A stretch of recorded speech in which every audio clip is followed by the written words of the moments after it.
আজ একটা খুব গুরুত্বপূর্ণ বিষয় নিয়ে আলোচনা করব। একদম অন্য বিষয়। সেটা হলো গত ২ বছরে আমার ৩ জন পরিচিত ভদ্রলোকের মেয়ে বাড়ি থেকে absconding.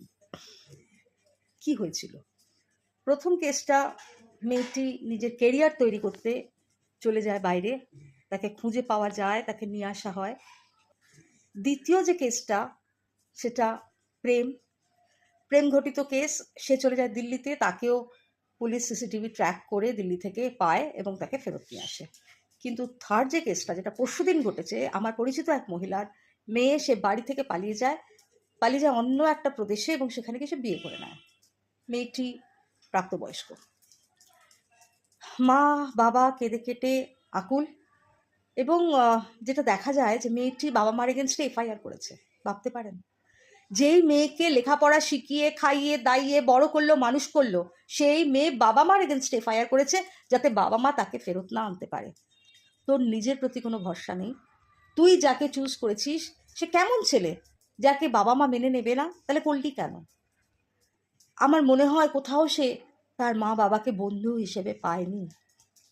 Don't take me otherwise.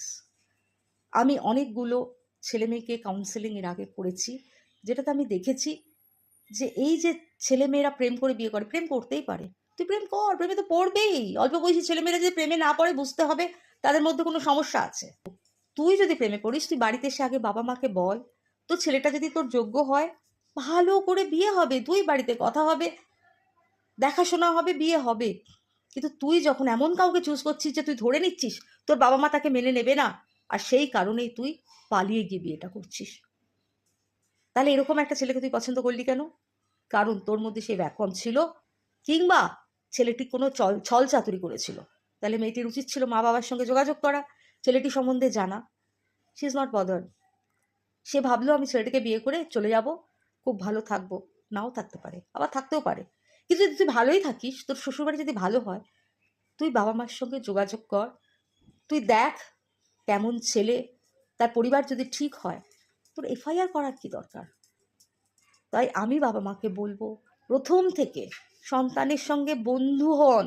আপনাকে বন্ধুত্বপূর্ণ আচরণ করতে হবে, তাকে বোঝাতে হবে তুমি যদি ভালো কোনো ছেলেকে নিয়ে আসো, আমরা তাকে মেনে নেব, আমরা তার সঙ্গে বিয়ে দেব। আজকে হিন্দু মুসলিম বিয়ে নিয়েও সমস্যা হচ্ছে। হিন্দুর বাড়িতে যেমন সমস্যা হয়, মুসলিমদের বাড়িতেও সমস্যা হয়। সেক্ষেত্রেও আমার মনে হয় সন্তানদের অভিভাবকের সঙ্গে আলোচনা করা উচিত, এবং অভিভাবকেরও বোঝানো উচিত বিধর্মে বিয়ে করলে কি কি সমস্যা হতে পারে। সন্তান যদি বুদ্ধিমান বা বুদ্ধিমতী হয়, তারা বুঝতে পারবে।